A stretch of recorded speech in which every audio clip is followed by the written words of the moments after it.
Hello friends, welcome to study zone education. इस video में बात करेंगे 19 अप्रैल 2020 के मोस्ट इम्पॉर्टेंट करंट अफेयर्स के बारे में। तो ध्यान से देखिएगा इस पूरे वीडियो को। अगर आपको ये वीडियो पसंद आती है तो इस वीडियो को लाइक करना बिल्कुल भी मत भूलिएगा और साथ ही साथ चैनल को सब्सक्राइब करके बेल आइकन प्रेस कर लीजिए ताकि इसी तरीके की वीडियोस की नोटिफिकेशन आप तक पहुंचती रहे। इस वीडियो के लास्ट में मैं आपसे एक क्वेश्चन पूछूंगा जिसका आंसर आपको कमेंट करके बताना होगा। तो चलिए शुरुआत करते हैं 19 अप्रैल 2020 का करंट अफेयर्स। पहला क्वेश्चन है हमारा कि कोरोना वायरस महामारी के चलते सभी डाक कर्मचारियों के ड्यूटी के दौरान बीमारी का शिकार होने पर कितने लाख रुपए मुआवजे के तौर पर दिए जाएंगे। इसका सही आंसर है ऑप्शन सी वाला, यानी कि 10 लाख रुपए। जैसे कि आप सभी को पता है कि जो इमरजेंसी सेवाएं हैं उनके जो कर्मचारी हैं, इमरजेंसी सेवाएं चाहे हम चिकित्सा सेवा से जुड़े हुए लोग हो या फिर सुरक्षा से रिलेटेड पुलिस हो या फिर कोई भी मतलब हो, तो इन सब की ड्यूटी अभी है। तो इसी तरीके से डाक कर्मचारियों की भी ड्यूटी लगाई गई है अलग अलग कामों में।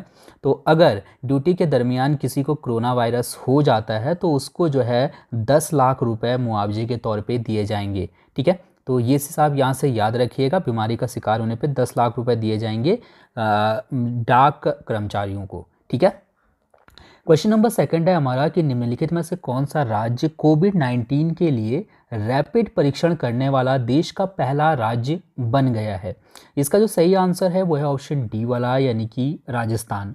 राजस्थान देश का पहला राज्य है जहां पर कोविड-19 के मरीजों का परीक्षण करने के लिए मतलब बहुत जल्दी जल्दी जो है परीक्षण किया जा रहा है। रैपिड परीक्षण मतलब कह सकते हो एक तरीके बल्क में जो है यहाँ पर परीक्षण किया जा रहा है।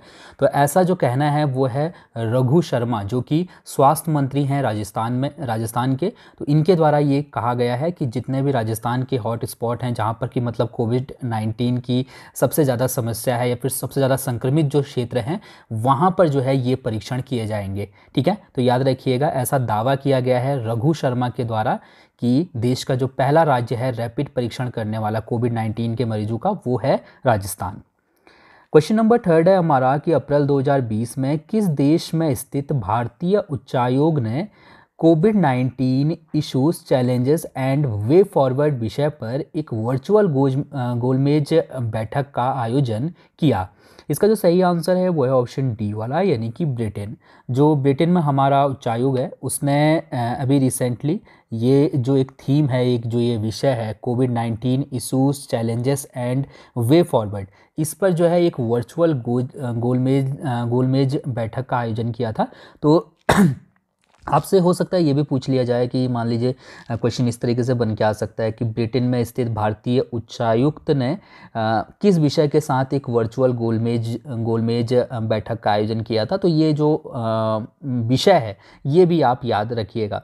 इस सम्मेलन का आयोजन या फिर इस बैठक का आयोजन भारतीय वाणिज्य और उद्योग महासंघ के साझेदारी में किया गया था और ब्रिटेन सरकार के द्वारा जितने भी मतलब कोविड-19 को लेकर जितनी विभिन्न योजनाएं या फिर जितने प्रयास किए जा रहे हैं उनको जो है उनकी समीक्षा करने के लिए इस बैठक का आयोजन किया गया था। ठीक है, अगला क्वेश्चन है क्वेश्चन नंबर फोर्थ कि अप्रैल 2020 में निम्नलिखित में से किस मोटर कंपनी ने स्पोर्ट्स मोटरसाइकिल ब्रांड नॉर्टन का अधिग्रहण किया है। नॉर्टन का अधिग्रहण अभी रिसेंटली टीवीएस मोटर ने किया है, यानी कि ऑप्शन ई वाला यहाँ पर से बिल्कुल सही हो जाएगा। टीवीएस ने ये जो अधिग्रहण किया है ये 16 मिलियन पाउंड में किया है। आपकी जानकारी के लिए बता दूं कि नॉर्टन जो कंपनी है जो स्पोर्ट्स मोटरसाइकिल बनाती थी, ये कंपनी 122 साल पुरानी है और ये ब्रिटेन की सबसे लोकप्रिय मोटरसाइकिल कंपनी के तौर पे अभी तक जानी जाती थी। अब जो है इसका अधिग्रहण कर लिया है या फिर कह सकते हो इसको खरीद लिया है टीवीएस मोटर ने। ठीक है, अगला क्वेश्चन देखेंगे। क्वेश्चन नंबर फिफ्थ है हमारा कि अप्रैल 2020 में निम्नलिखित में से किसके द्वारा किसान रथ नामक मोबाइल एप्लीकेशन लॉन्च किया गया है। किसान रथ एक मोबाइल एप्लीकेशन है जिसको नरेंद्र सिंह तोमर ने लॉन्च किया है। कौन है नरेंद्र सिंह तोमर? नरेंद्र सिंह तोमर केंद्रीय कृषि मंत्री हैं। तो इन्हीं के द्वारा ये किसान रथ नामक मोबाइल एप्लीकेशन लॉन्च किया गया है। तो लॉकडाउन के दरमियान जितने भी मतलब ख़राब होने वाली वस्तुएं हैं जो कि कृषि से रिलेटेड है, ठीक है, आप उसमें कुछ भी जोड़ सकते हो, मतलब जो बहुत जल्दी ख़राब हो जाती हैं, तो ऐसी वस्तुओं को जो है परिवहन सुविधा देने के लिए बेसिकली इस ऐप को लॉन्च किया गया है ताकि ताकि जो कृषि से रिलेटेड जो चीज़ें हैं जो कि बहुत जल्दी ख़राब हो जाती हैं वो ख़राब ना हो पाएँ, उनको जल्द से जल्द जो है उनके जो जहाँ भी उनको पहुँचाना हो वहाँ पहुँचाया जा सके। तो इससे किसानों के साथ साथ जो कृषि से रिलेटेड जो व्यापार करते हैं जो लोग, ठीक है, फल सब्जियां या फिर कुछ भी आप उसमें जोड़ सकते हो, दूध वगैरह या फिर उनसे रिलेटेड चीज़ें, तो उन सब चीज़ों से रिलेटेड जो व्यापारी हैं उनको जो है इस एप्लीकेशन का फ़ायदा मिलेगा। ठीक है, इस किसान रथ नामक जो एप्लीकेशन है उसके द्वारा लॉकडाउन के दौरान जल्द ख़राब होने वाली वस्तुओं को परिवहन सुविधा दी जाएगी। देन क्वेश्चन नंबर 6 है हमारा कि निम्नलिखित में से किस बैंक ने अप्रैल 2020 में सामान खरीदते वक्त प्रतीक्षा करते समय सामाजिक दूरी को प्रोत्साहित करने के लिए एक अभियान चलाया है? इसका सही आंसर ऑप्शन ए वाला है, यानी कि HDFC बैंक ने। अभी रिसेंटली HDFC बैंक ने जब भी मतलब आप सामान खरीदने जाते तो आपने देखा होगा कि लंबी लंबी लाइनें लगी हुई है लॉकडाउन के दरमियान।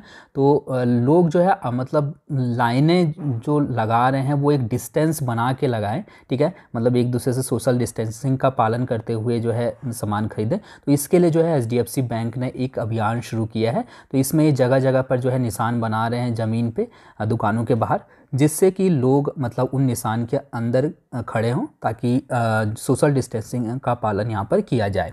ठीक है, अगला क्वेश्चन नंबर 7 है हमारा कि विश्व धरोहर दिवस कब मनाया जाता है? विश्व धरोहर दिवस हर साल 18 अप्रैल को मनाया जाता है, यानी कि ऑप्शन बी वाला यहाँ पर से बिल्कुल सही है। और हमें नाम से भी समझ में आ रहा है कि जितने भी हमारे जो धरोहर धर्म स्थल हैं हमारे, ठीक है, उनको संरक्षित करने के लिए ये दिवस मनाया जाता है। और बेसिकली जो भी इससे जुड़े हुए संगठन हैं, चाहे यूनेस्को हो गया या फिर और भी कई संस्थान हैं, तो उन संस्थानों को, उन संगठनों को प्रोत्साहित करने के लिए ये दिवस मनाया जाता है। तो यहाँ पर से दो चीज़ें हमारे लिए इंपॉर्टेंट होंगी। एक तो विश्व धरोहर दिवस मनाया कब जाता है, तो 18 अप्रैल को मनाया जाता है। दूसरा आपसे पूछा जा सकता है कि ये जो दिवस है इसकी थीम क्या रखी गई है? तो इसकी थीम रखी गई है shared culture, shared heritage and shared responsibility. ठीक है, तो सिंपल सा है थीम, याद रखिएगा इस चीज़ को। अगला क्वेश्चन देखेंगे, क्वेश्चन नंबर 8वां है हमारा कि अप्रैल 2020 में सरकार ने SS कोरोना, ठीक है, याद रखिएगा SS कोरोना, ये एक मोबाइल एप्लीकेशन है जिसको अभी रिसेंटली लॉन्च किया है दिल्ली सरकार ने। ठीक है, ऑप्शन ए वाला यहाँ पर से बिल्कुल सही है। एप्लीकेशन का नाम याद रखिएगा, ठीक है, KORO स्पेस NA। ठीक है, तो ये SS कोरोना जो एप्लीकेशन है ये दिल्ली सरकार ने लॉन्च किया है। इसके तहत दिल्ली सरकार के जितने भी जो अधिकारी हैं वो दिल्ली में जो कोविड-19 के जो हॉट स्पॉट है या फिर कह सकते हो वो इलाके जहाँ पर कोविड-19 के सबसे ज़्यादा मरीज पाए गए हैं, उन जगहों की पर जाकर जो है सर्वे करेंगे और लोगों से जो है मतलब आंकड़े इकट्ठा करेंगे। तो इससे क्या होगा कि इस एप्लीकेशन में मतलब रजिस्टर्ड किए जाएंगे किस इलाके में कितने मरीज हैं, तो बहुत जल्दी जो है एक तरीके से पता चल जाएगा कि कौन से इलाके से कितने मरीज हमको यहाँ पर मिल रहे हैं। ठीक है, तो दिल्ली सरकार ने इस एप्लीकेशन को लॉन्च किया है। अगला क्वेश्चन नंबर 9 है कि अप्रैल 2020 में आदिवासी नेता सहारे ओरम का निधन हो गया। तो हमको ये बताना है कि सहारे ओरम जो है वो कौन से राज्य से थे। तो इसका जो सही आंसर है वो है ऑप्शन डी वाला। ठीक है, उड़ीसा से थे सहारे ओरम और अभी रिसेंटली इनका निधन हो गया। काफ़ी फेमस जो है आदिवासी नेता थे। तो बाकी डिटेल में कुछ नहीं है, बस आप ये याद रखिएगा कि कौन से राज्य से संबंधित है ये। क्वेश्चन नंबर 10वां है कि अप्रैल 2020 में क्रिक किंगडम का ब्रांड एम्बेसडर किसे नियुक्त किया गया है? क्रिक किंगडम का ब्रांड एम्बेसडर रोहित शर्मा को बनाया गया है, यानी कि ऑप्शन ई वाला यहाँ पर से बिल्कुल सही है। यहाँ पर आपकी जानकारी के लिए बता दूँ कि क्रिक किंगडम जो है वो दुबई स्थित एक क्रिकेट एकेडमी है और ये कहा जा रहा है कि कोविड-19 का जब ये महामारी कम होगी तो उसके बाद जो है ये ऑनलाइन प्लेटफॉर्म के माध्यम से कोचिंग की सुविधा प्रदान करेगा। ठीक है, तो याद रखिएगा क्रिक किंगडम का ब्रांड एम्बेसडर बनाया गया है रोहित शर्मा को। अगला क्वेश्चन है क्वेश्चन नंबर 11वां कि अप्रैल 2020 में RBI ने रिवर्स रेपो रेट कितने प्रतिशत कर दिया है? रिवर्स रेपो रेट को अभी रिसेंटली RBI ने 3.75% कर दिया है। सो ऑप्शन सी वाला यहाँ पर से बिल्कुल सही हो जाएगा। तो ये आपको पता होना चाहिए 25 बेस पॉइंट की जो है यहाँ पर कटौती की गई है। पहले रिवर्स रेपो रेट जो है वो 4% थी और अब इसको घटाकर 3.7 5% कर दिया गया है। ठीक है, इसके अलावा अगर हम आरबीआई के गवर्नर की बात करते हैं तो शक्तिकांत दास जो है वो आरबीआई के गवर्नर हैं। रिवर्स रेपो रेट की अगर हम बात करते हैं तो यहाँ पर दो शब्द हमारे सामने आते हैं, एक है रेपो रेट और दूसरा है रिवर्स रेपो रेट। तो रेपो रेट तो मैं कई बार आपको बता भी चुका हूँ। रेपो रेट का मतलब ये होता है कि जो बैंक होते हैं, ठीक है, बैंक जिस ब्याज दर पर आरबीआई से लोन लेते हैं, ठीक है, मान लीजिए ये आरबीआई है तो ये जिस ब्याज दर पर बैंकों को लोन देगा उसको रेपो रेट बोलते हैं। ठीक है, तो पहले बैंक जो है आरबीआई से लोन लेता है और उसके बाद जो बैंक होता है वो अन्य किसी को लोन दे देता है। ठीक है, तो बैंक आरबीआई से जिस इंटरेस्ट पे, जिस ब्याज दर पे जो है लोन लेते हैं वो रेपो रेट हो गया। लेकिन जब रिवर्स रेपो रेट की बात करते हैं तो बैंकों के पास जब पैसा ज़्यादा हो जाता है तो वो क्या करते हैं, अपना पैसा जमा कर देते हैं आरबीआई के पास, तो आरबीआई उनको ब्याज देता है। ठीक है, तो आरबीआई उनको ब्याज देता है, तो वही होता है रिवर्स रेपो रेट। ठीक है, मतलब कि आरबीआई जो ब्याज देता है, जो ब्याज दर देता है उसको repo rate, reverse repo rate बोला जा रहा है यहाँ पर। ठीक है, तो अगर कोई भी बैंक अगर आरबीआई के पास पैसा जमा करता है अब, तो उसको 3.75% का ब्याज मिलेगा। ठीक है, पहले 4% मिलता था और अब 3.75% मिलेगा। तो ये आपको क्लियरली ध्यान होना चाहिए और आपको समझ में भी आ गया होगा कि मैं यहाँ पर आपको बोलना क्या चाह रहा हूँ। तो याद रखिएगा, रिवर्स रेपो रेट अलग चीज़ है, रेपो रेट अलग चीज़ है। रेपो रेट आई थिंक 4.4% अभी जो है चल रही है। ठीक है, तो ये हमें यहाँ से ज़रूर ध्यान होना चाहिए। अगला क्वेश्चन देखेंगे, क्वेश्चन नंबर 12 है हमारा कि अप्रैल 2020 में किस राज्य ने लॉकडाउन के दौरान ऑनलाइन पाठ्यक्रम और कक्षाएं प्रदान करने हेतु स्माइल नामक परियोजना शुरू की है? इसका सही आंसर ऑप्शन ए वाला है, यानी कि राजस्थान। अभी रिसेंटली राजस्थान सरकार ने लॉकडाउन के दौरान ऑनलाइन पाठ्यक्रम और कक्षाएं प्रदान करने के लिए स्माइल नाम का परियोजना जो है शुरू की है। इसके तहत राजस्थान के जितने भी सरकारी स्कूल हैं वहाँ पर सोशल मीडिया के विभिन्न अलग अलग प्लेटफॉर्म के माध्यम से ऑनलाइन कक्षाएँ प्रदान की जाएंगी बच्चों को। ठीक है, तो स्माइल नामक परियोजना किसने शुरू की है? राजस्थान सरकार ने।